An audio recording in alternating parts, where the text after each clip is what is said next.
जय हिंद साथियों, स्वागत है आपका अपना चैनल आइडियल स्टूडेंट लाइफ में। साथियों, आज के इस वीडियो में हम बात करेंगे बिहार कर्मचारी चयन आयोग इंटर स्तरीय संयुक्त प्रतियोगी परीक्षाओं के खान सर का बुक आया हुआ है उसका हम प्रैक्टिस सेट 2 को देखेंगे और उसका जो है संक्षिप्त में डिस्कशन भी देखेंगे।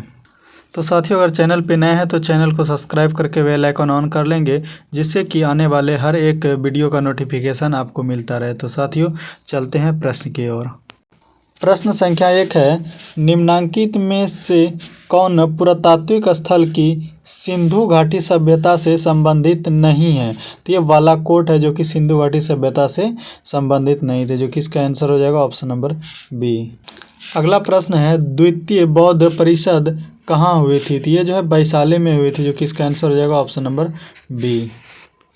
और ये द्वितीय बौद्ध परिषद वैशाली में हुई थी। बौद्ध संघ के अंतर्गत कुल 6 बौद्ध परिषदें आयोजित की गई थी। बौद्ध जो है परिषद सर्वकामिनी की अध्यक्षता में आयोजन हुई थी। इसका आयोजन जो है राजा कालाशोक के संरक्षण में वैशाली में 383 ईसा पूर्व में हुआ था।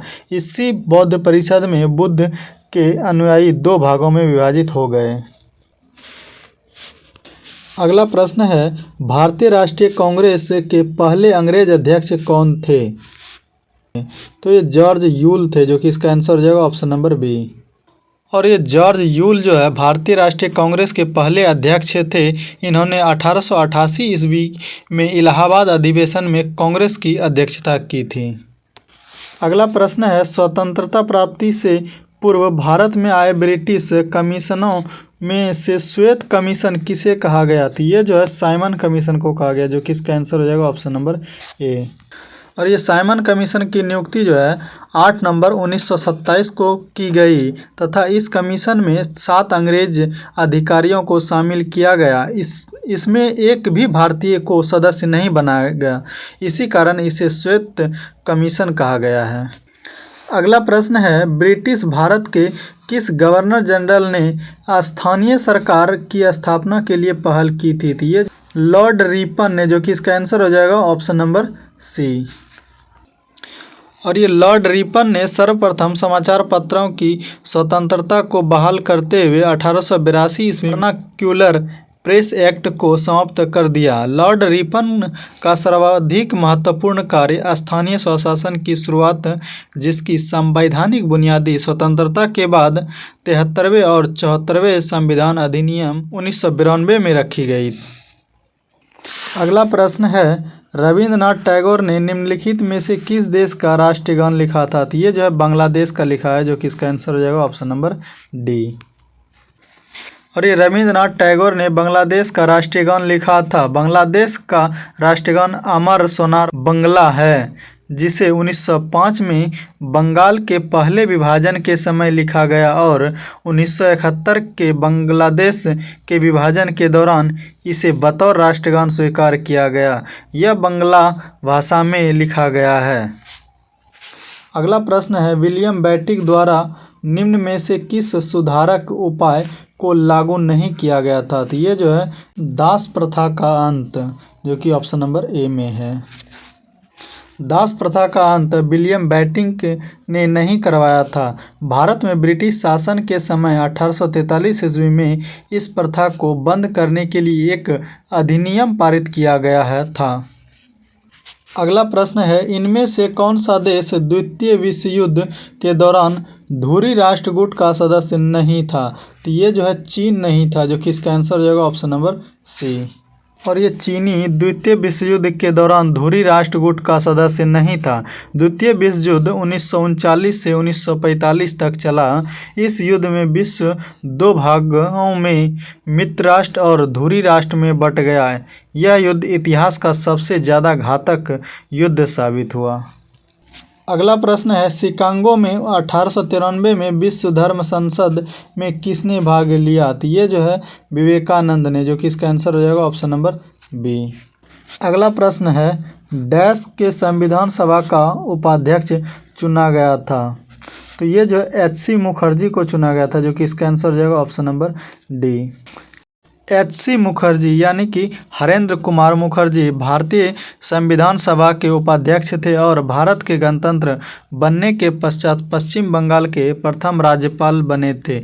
इसकी मृत्यु जो है 4 अगस्त 1956 में हो गई थी। अगला प्रश्न है, डैश को भारत के संविधान का वास्तुकार माना जाता है। तो ये जो है BR अम्बेडकर यानी भीमराव अम्बेडकर को माना जाता है, जो कि इसका आंसर हो जाएगा ऑप्शन नंबर सी। और इन्होंने 30 सितंबर 1956 को अम्बेडकर ने अनुसूचित जाति महासंघ को समाप्त करके रिपब्लिकन पार्टी ऑफ इंडिया की घोषणा की थी। अगला प्रश्न है, भारतीय संविधान में कानून बनाने की निर्धारित प्रक्रिया काफ़ी हद तक डैश के संविधान द्वारा प्रभावित है। तो ये जो है संयुक्त राज्य अमेरिका, जो कि इसका आंसर हो जाएगा ऑप्शन नंबर डी।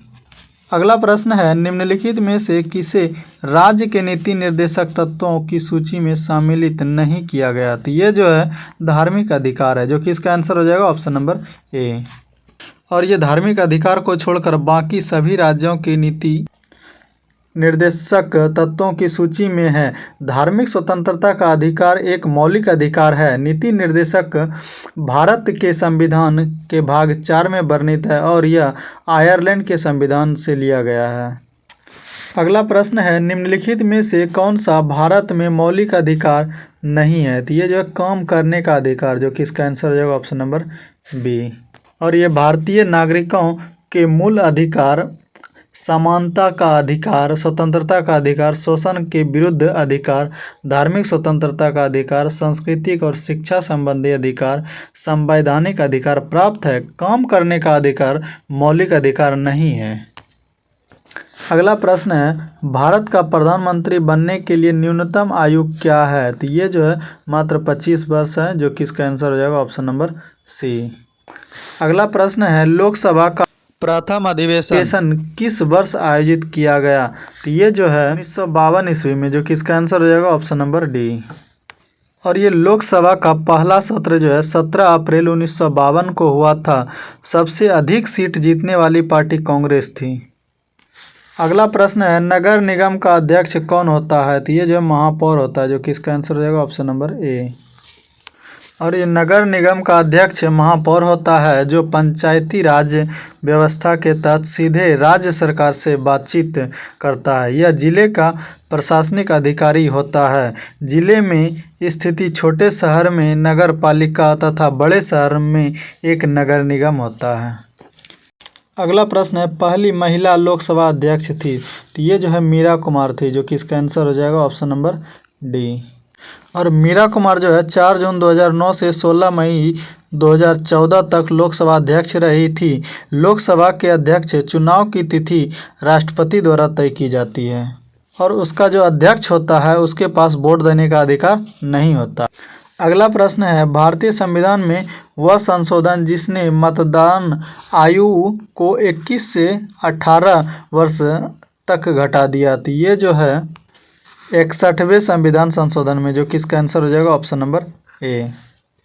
अगला प्रश्न है, अपनी धुरी पर पृथ्वी के घूर्णन दिशा है। तो ये पश्चिम से पूरब की ओर, जो कि इसका आंसर हो जाएगा ऑप्शन नंबर बी। और पृथ्वी अपनी धुरी पर सदैव पश्चिम से पूरब की ओर घूमती है। इसी गति को घूर्णन गति कहा जाता है। जब पृथ्वी एक पूरा चक्कर लगा लेती है तो एक दिन होता है। अगला प्रश्न है, प्योंगयांग किस देश की राजधानी है। तो ये जो है उत्तरी कोरिया की है, जो कि इसका आंसर हो जाएगा ऑप्शन नंबर डी। अगला प्रश्न है, वायुमंडल की ओजोन परत पर निम्न में से मुख्यतः किसके द्वारा नष्ट हो रही है। तो ये जो है क्लोरोफ्लोरोकार्बन द्वारा, जो कि इसका आंसर हो जाएगा ऑप्शन नंबर बी।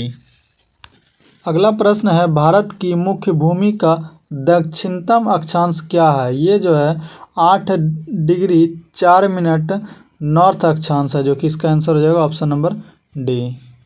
अगला प्रश्न है, भारतीय हिमालय क्षेत्र की सबसे ऊंची चोटी है। तो ये कंचनजंगा है, जो कि इसका आंसर हो जाएगा ऑप्शन नंबर ए। अगला प्रश्न है, गोदावरी नदी का उद्गम स्थल किस राज्य में है। तो ये महाराष्ट्र राज्य में है, जो कि इसका आंसर हो जाएगा ऑप्शन नंबर सी। अगला प्रश्न है, कृष्णा नदी जल विवाद से संबंधित राज्य कौन सा है। ये महाराष्ट्र, आंध्र प्रदेश और कर्नाटक है, जो कि इसका आंसर हो जाएगा ऑप्शन नंबर सी। और इस नदी का जो जल विवाद है, इसका मुख्य कारण यह है कि कृष्णा नदी मुख्य रूप से महाराष्ट्र, कर्नाटक और आंध्र प्रदेश में बहती है। सिंचाई के लिए पानी की मात्रा को लेकर इन राज्यों के मध्य विवाद है। अगला प्रश्न है, कारक जो जलवायु को प्रभावित नहीं करता है तो वह है पृथ्वी की परिभ्रमण गति, जो कि इसका आंसर हो जाएगा ऑप्शन नंबर डी। अगला प्रश्न है, काली मिट्टी को डाइस भी कहते हैं तो ये जो है रेंगूर, जो कि इसका आंसर हो जाएगा ऑप्शन नंबर ए। और काली मिट्टी में जो है पोटास की मात्रा ज़्यादा पाई जाती है, जो कपास की खेती के लिए उपयुक्त मानी जाती है। अगला प्रश्न है, अलग अलग किस्म की फसल को उसी जमीन में बारी बारी से उगाना तकनीकी रूप से कहलाता है। ये जो है फसल प्रत्यावर्तन कहलाता है, जो कि इसका आंसर हो जाएगा ऑप्शन नंबर ए। अगला प्रश्न है, निम्नलिखित राज्यों में से किसकी सबसे कम जनसंख्या है तो ये सिक्किम की, जो कि इसका आंसर हो जाएगा ऑप्शन नंबर ए। और सिक्किम राज्य में सबसे कम जनसंख्या है। दुनिया की सबसे ऊंची चोटी कंचनजंगा सिक्किम के उत्तरी पश्चिम भाग में नेपाल की सीमा पर है। अगला प्रश्न है, किस अर्थशास्त्री के अनुसार अर्थशास्त्र मनुष्य के भौतिक कल्याण का अध्ययन है तो ये जो एडम स्मिथ है, जो कि इसका आंसर हो जाएगा ऑप्शन नंबर सी। अगला प्रश्न है, व्यष्टि अर्थशास्त्र का संबंध है यह जो है व्यक्तिगत आर्थिक एजेंट के व्यवहार से और संपूर्ण अर्थव्यवस्था की समझ से है, जो कि इसका आंसर हो जाएगा ऑप्शन नंबर सी, ए और बी दोनों। अगला प्रश्न है, दुधवा नेशनल पार्क कहाँ स्थित है तो ये उत्तर प्रदेश में, जो कि इसका आंसर हो जाएगा ऑप्शन नंबर सी। और ये जो है दुधवा नेशनल पार्क जो है ये उत्तर प्रदेश में है और यह राष्ट्रीय उद्यान विश्व में बाघों और बरसिंगा के लिए प्रसिद्ध है। इसे बाघ सुरक्षित क्षेत्र घोषित कर दिया गया है। अगला प्रश्न है, किसने गार्ड सिटी का सिद्धांत विकसित किया? ये जो है एवेंजर हॉवर्ड ने किया है, जो कि इसका आंसर हो जाएगा ऑप्शन नंबर ए। अगला प्रश्न है, अंतर्राष्ट्रीय साक्षरता दिवस प्रत्येक वर्ष किस दिन मनाया जाता है तो ये जो है 8 सितंबर को मनाया जाता है, जो कि इसका आंसर हो जाएगा ऑप्शन नंबर सी। अगला प्रश्न है, डाइस एक रंग बिरंगा और मंत्रमुग्ध कर देने वाला मेला है जो प्रत्येक वर्ष उत्तर प्रदेश के मेरठ में होली के कुछ दिन बाद मनाया जाता है तो ये जो है नवचंदी मेला है, जो कि इसका आंसर हो जाएगा ऑप्शन नंबर बी। अगला प्रश्न है, जेनेटिक कोड की खोज किसने की थी? ये जो है अरविंद खुराना ने किया है, जो कि इसका आंसर हो जाएगा ऑप्शन नंबर बी। अगला प्रश्न है, श्वेत रक्त कणिका का क्या मुख्य कार्य है? ये जो है संक्रमण से लड़ना है, जो कि इसका आंसर हो जाएगा ऑप्शन नंबर बी। अगला प्रश्न है, पौधे में पानी और पोषक तत्वों के परिवहन के लिए संवहनी डैश ऊतक को कहा जाता है? ये जो है जाइलम को कहा जाता है, जो कि इसका आंसर हो जाएगा ऑप्शन नंबर सी। अगला प्रश्न है, अम्लीय जठर रस किसके द्वारा स्रावित होता है? आमाशय द्वारा, जो कि इसका आंसर हो जाएगा ऑप्शन नंबर डी। अगला प्रश्न है, श्वेत रक्त कणिका का मुख्य कार्य क्या है? ये जो है संक्रमण से लड़ना है, जो कि इसका आंसर हो जाएगा ऑप्शन नंबर बी। अगला प्रश्न है, प्रत्येक वृक्क किन लाखों छोटी नलिकाओं से बना होता है? तो ये जो है वृकाणु यानी कि नेफ्रॉन का बना होता है, जो कि इसका आंसर हो जाएगा ऑप्शन नंबर डी। अगला प्रश्न है, घेगा डाइस की कमी से होता है? ये जो है आयोडीन की कमी से होता है, जो कि इसका आंसर हो जाएगा ऑप्शन नंबर बी। अगला प्रश्न है, मानव शरीर का कौन सा अंग इंसुलिन पैदा करता है? अग्नाशय, जो कि इसका आंसर हो जाएगा ऑप्शन नंबर बी। अगला प्रश्न है, एड्स क्या है? यह जो है घातक मृत्यु रोग है, जो कि इसका आंसर हो जाएगा ऑप्शन नंबर बी। अगला प्रश्न है, नील हरित शैवाल है तो यह जो है स्वपोषी है, जो कि इसका आंसर हो जाएगा ऑप्शन नंबर सी। अगला प्रश्न है, निम्नलिखित में से किसको दुग्ध शर्करा भी कहते हैं? ये जो है लैक्टोज को कहते हैं, जो कि इसका आंसर हो जाएगा ऑप्शन नंबर ए। अगला प्रश्न है, निम्नलिखित में से कौन सी ग्रीन हाउस गैस नहीं है? तो यह जो है सल्फर डाइऑक्साइड नहीं है, जो कि इसका आंसर हो जाएगा ऑप्शन नंबर बी। अगला प्रश्न है, निम्न में से कौन सी सदिश मात्रा है? तो यह जाति बल है, जो कि इसका आंसर हो जाएगा ऑप्शन नंबर ए। वह मात्रा है जिसके पास दिशा तथा परिणाम दोनों होता है, सदिश मात्रा कहलाती है और प्रतिबल एक सदिश मात्रा है। वह मात्रा जिसके पास केवल परिणाम होता है और कोई दिशा नहीं होता है, वह अदिश राशि कहलाता है, जैसे कि समय, दूरी, ऊर्जा, कार्य, दबाव इत्यादि। अगला प्रश्न है 1 नैनोमीटर बराबर 1 × 10⁻⁻9 मीटर होता है, जो कि इसका आंसर हो जाएगा ऑप्शन नंबर सी। अगला प्रश्न है जब एक बस अचानक चलना शुरू करती है तो बस के अंदर बैठे यात्रियों को पीछे की तरफ धक्का लगना यह उदाहरण न्यूटन के किस नियम को दर्शाता है? तो यह जो है न्यूटन के गति का पहला नियम को दर्शाता है, जो कि इसका आंसर हो जाएगा ऑप्शन नंबर ए। अगला प्रश्न है आकाश में उड़ते पक्षी में होती है, तो उसमें जो है गति ऊर्जा और स्थिति ऊर्जा दोनों होती है, जो कि इसका आंसर हो जाएगा ऑप्शन नंबर डी। आकाश में उड़ते हुए पक्षी के पास जो है एक ऊंचाई है जिस वजह से उसमें स्थिति ऊर्जा होगी, तथा क्योंकि वह उड़ रहा है यानी कि उसमें गति है तो उसे गति ऊर्जा भी होगी। अगला प्रश्न है प्रकाश संश्लेषण में पौधे कौन सी गैस का अवशोषण करता है? तो इसमें जो है कार्बन डाइऑक्साइड का करता है, जो कि इसका आंसर हो जाएगा ऑप्शन नंबर ए। अगला प्रश्न है ध्वनि सबसे तेज संचरण करती है, तो इस ठोस में करती है सबसे तेज संचरण, जो कि इसका आंसर हो जाएगा ऑप्शन नंबर ए। अगला प्रश्न है एक सौर जल हीटर से गर्म जल प्राप्त नहीं हो सकता है, ये जो है बादल छाए हुए दिनों में नहीं हो सकता है, जो कि इसका आंसर हो जाएगा ऑप्शन नंबर बी। अगला प्रश्न है आपतन का कोण इनके बीच का कोण है सतह पर अभिलंब तथा आपतित किरण, जो कि इसका आंसर हो जाएगा ऑप्शन नंबर सी। अगला प्रश्न है एमसीवी जो लघु पतन के मामले में विद्युत की पूर्ति को काट देता है काम करता है धारा के चुंबकीय प्रभाव पर, जो कि इसका आंसर हो जाएगा ऑप्शन नंबर ए। अगला प्रश्न है आजकल के सड़कों पर रोशनी के लिए प्रायः पीले लैंपों का प्रयोग किया जाता है, निम्न में से किस गैस का प्रयोग इन लैंपों में किया जाता है? तो इसमें जो है सोडियम का किया जाता है, जो कि इसका आंसर हो जाएगा ऑप्शन नंबर ए। अगला प्रश्न है निम्न में से किसका उपयोग विस्फोटक के रूप में किया जाता है? तो ये जो है नाइट्रोग्लिसरीन का किया जाता है, जो कि इसका आंसर हो जाएगा ऑप्शन नंबर ए। अगला प्रश्न है न्यूक्लियॉन का मान होता है न्यूट्रॉन एवं प्रोटॉन की संख्या, जो कि इसका आंसर हो जाएगा ऑप्शन नंबर डी। अगला प्रश्न है जलीय NaCl का विद्युत अपघटन उत्पन्न करता है, तो ये जो है क्षारता कहलाता है, जो कि इसका आंसर हो जाएगा ऑप्शन नंबर बी। अगला प्रश्न है नाइट्रोजन गैस के अणु में निम्न अवंधन है, तो यह जो है त्रिसंयोजी है, जो कि इसका आंसर हो जाएगा ऑप्शन नंबर डी। अगला प्रश्न है मैग्नीशियम रिबन एक चमकदार सफ़ेद लौह के साथ जलता है और सफ़ेद पाउडर में परिवर्तित होता है, इस सफ़ेद पाउडर का रासायनिक नाम क्या है? मैग्नीशियम ऑक्साइड, जो कि इसका आंसर हो जाएगा ऑप्शन नंबर बी।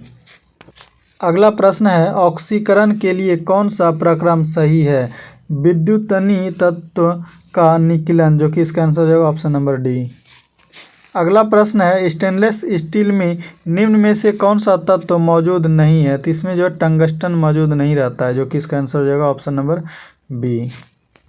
अगला प्रश्न है नाभिकीय रिएक्टर में कौन सी ऊर्जा उत्पन्न होती है? तो नाभिकीय ऊर्जा उत्पन्न होती है, जो कि इसका आंसर हो जाएगा ऑप्शन नंबर ए। अगला प्रश्न है बिहार राज्य की सीमा घिरी हुई है 3 राज्यों द्वारा। अगला प्रश्न है बिहार के किस कृषि जलवायु क्षेत्र में सबसे अधिक जिले हैं? उत्तर पश्चिम, जो कि इसका आंसर हो जाएगा ऑप्शन नंबर बी। अगला प्रश्न है BPCL ने उत्सर्जन को कम करने के लिए किस वर्ष तक अपने शुद्ध शून्य लक्ष्यों को प्राप्त करने के लिए डीजल एथेनॉल मिश्रण विकसित किया है? 2040। Option number D. अगला प्रश्न है बांद्रा वार्सोवा समुद्री पुल का नाम डैश के नाम पर रखा गया है? तो ये जो है वीर सावरकर के नाम पर रखा गया है, जो कि इसका आंसर हो जाएगा ऑप्शन नंबर बी। अगला प्रश्न है दिल्ली सल्तनत का सबसे बड़ा विस्तार किसके शासनकाल में देखा गया है? तो ये जो है मोहम्मद बिन तुगलक के शासनकाल में, जो कि इसका आंसर हो जाएगा ऑप्शन नंबर ए। अगला प्रश्न है निम्नलिखित में से कौन सी कृष्णा नदी की सहायक नदी नहीं है? तो यह है मंजीरा, जो कि इसका आंसर हो जाएगा ऑप्शन नंबर बी।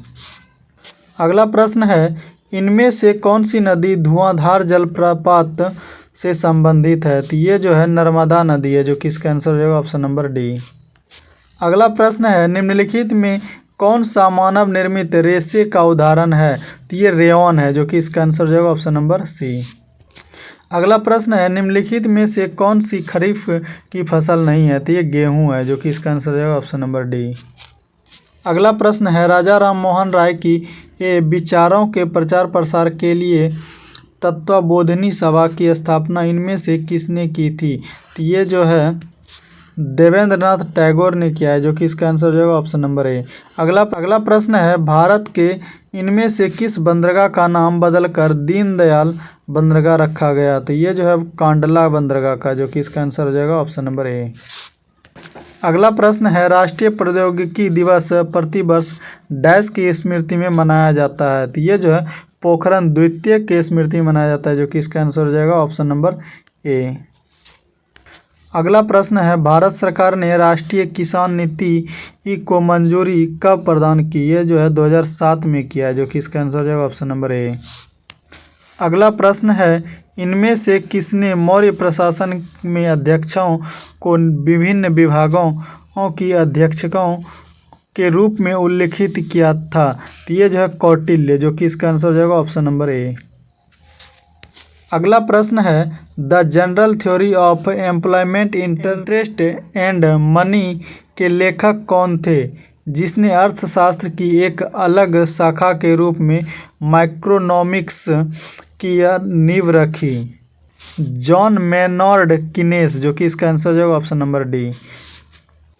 अगला प्रश्न है, महात्मा गांधी ने किस अधिनियम के विरोध में लोगों से 6 अप्रैल 1919 को एक दिन के लिए अहिंसक विरोध प्रदर्शन को कहा? तो ये जो है रॉलेट एक्ट, जो कि इसका आंसर हो जाएगा ऑप्शन नंबर सी।